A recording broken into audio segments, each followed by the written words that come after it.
I was a little girl, it was always our special occasion go-to-it meal. When you wanted to have a special dinner, we always said, Mom, could you please make rouladen? Now traditionally this dish is made with bottom round that is thinly sliced, and then you roll a pickle spear up into it and chopped onion, and you tie it and you cook it in your liquid. But when you serve it, it kind of looks to me a little bit like a little turd on a plate. So my mom started making it with flank steak, and that allows you to slice it and you have a beautiful, beautiful curl of bacon and the onions and the pickles inside of it. So it's a roll.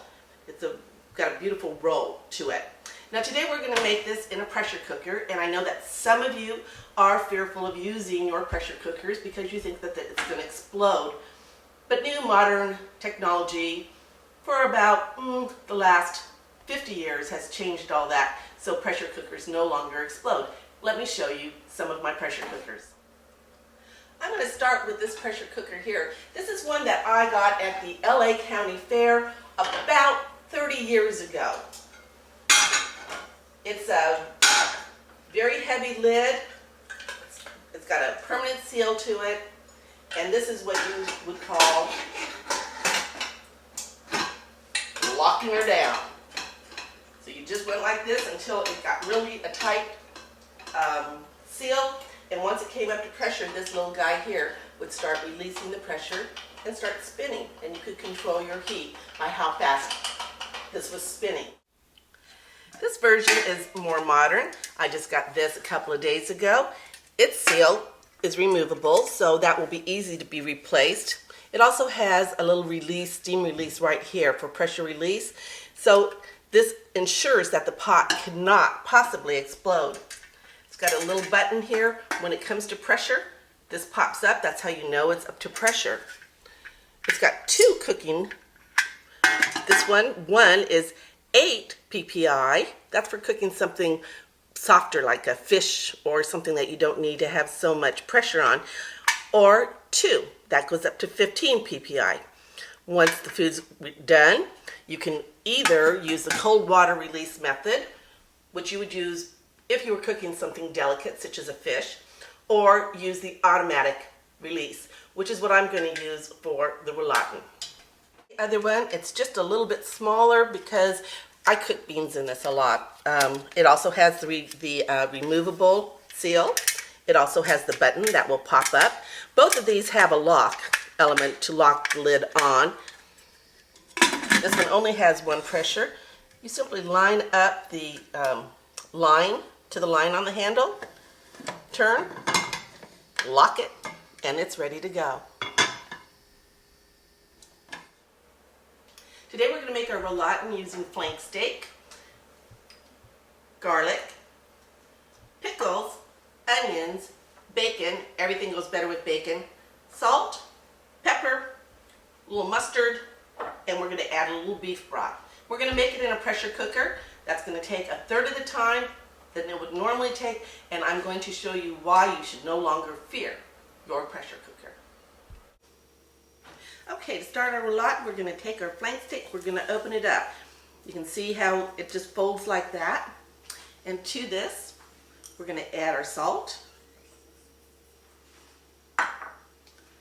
freshly ground pepper,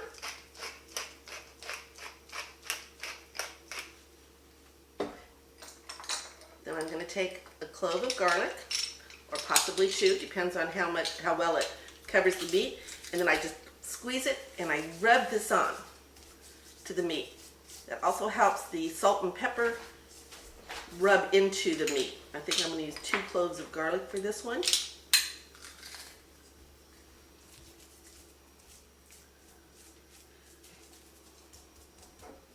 Next we're going to put on some good old yellow French's mustard, or any kind of yellow mustard.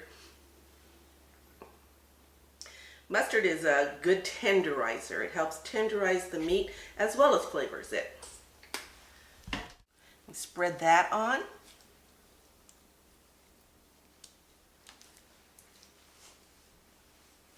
Next, we're going to layer some bacon.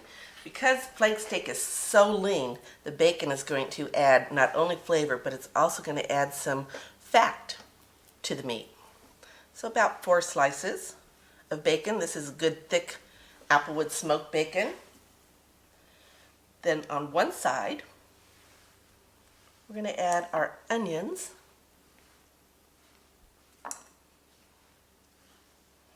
And then we're going to put chopped dill pickles.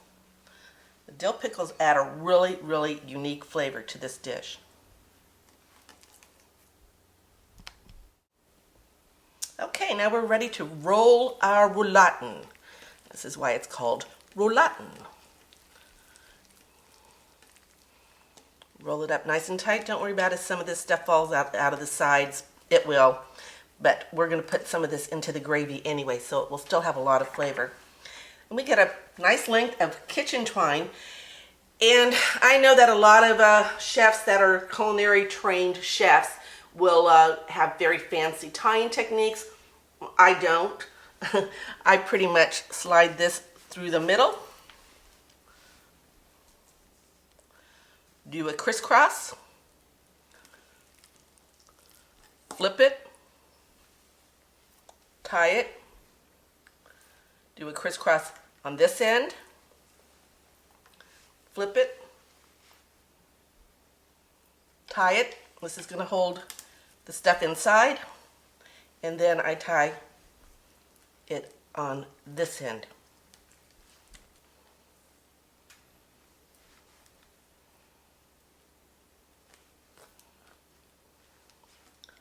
And that is how I tie my rouladen. Just using a pair of scissors, cut off the excess string. As you can see, I've made 2 of these. We're having family over, and it's my husband's birthday, and this is one of his requested birthday dinners. So the tradition continues. Before I salt these, I'm going to just pat them down to make sure that they're dry so that they'll brown really nicely. I'm going to cook them together, but I'm going to brown them separately because you don't want to crowd the pot. You want to make sure that they have plenty of room so they can get nice and brown. And you want these guys to be real brown before you start braising them in the broth.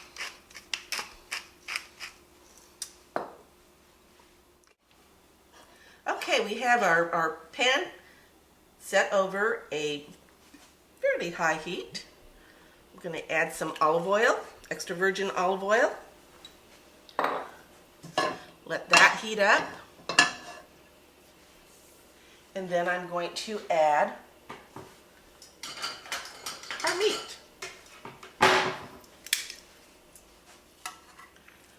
Start with the wrap side down first. That's a nice sizzle.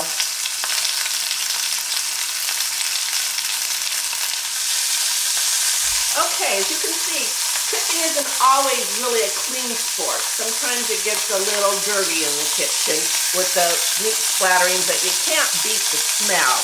Now that this side is nice and brown, see how nice and brown that is? We're going to flip it over and do the other side.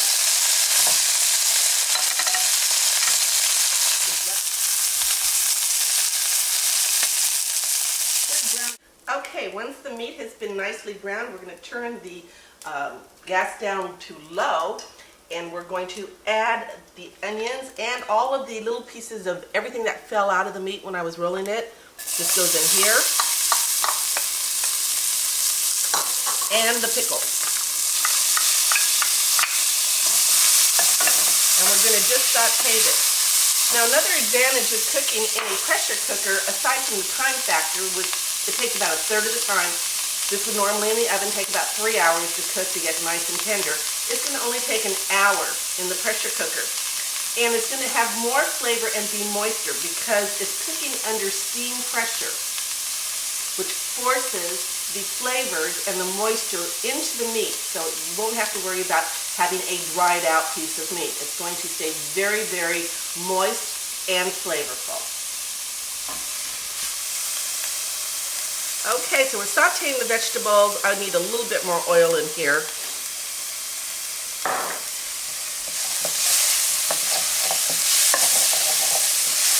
See all these nice little brown pieces in here? When we add our gravy, our stock, we're going to scrape all those up. Although the onions will help scrape some of it up. That's just good flavor right there. Really good flavor. Okay, now that the onions and the pickles have been sauteed, we're going to nestle our meat back in. Pour any juices from the plate in there as well. You don't need to add a lot of liquid when you're cooking under pressure because nothing is lost. It stays inside the pot. So we're going to add just a little beef broth. I'm going to bring it up to about a quarter up the sides of the meat. We're going to take our lid. We're going to find our line. Seat it in there. Turn it. It's locked in. Lock the thing. Put it to pressure 2. And we're just going to wait for our little pressure indicator to pop up. Once that pops up, we're going to lower the heat and we're just going to let it simmer for about an hour. As you can see, our little indicator has popped up, indicating that it is at pressure. And I've turned down the heat to a low heat so that the meat won't scorch on the bottom. And I'm just going to let it cook now for about an hour. And then I'm going to use the natural release method to release the pressure. And all that means is I'm just going to shut off the gas and I'm going to let it come down from pressure naturally. Look at that. That doesn't look so scary, does it? Now you can see that it's getting a little bit extra pressure in there, and the pot is actually doing what it's supposed to do. It is releasing steam to release the pressure in the pot. It's still at full pressure, but it's saying, okay, we're getting a little bit hot in here, so I'm going to blow some steam. Don't you wish you could just blow some steam? Now that it's been an hour, we're going to shut off the gas and just allow this to automatically lose pressure. We'll know that it's done when that little pressure valve goes back down. Okay, it's only been about 5 minutes and you can see that the button has gone all the way back in. We turn this over. No more steam's coming out. So it's now safe for you to release the top.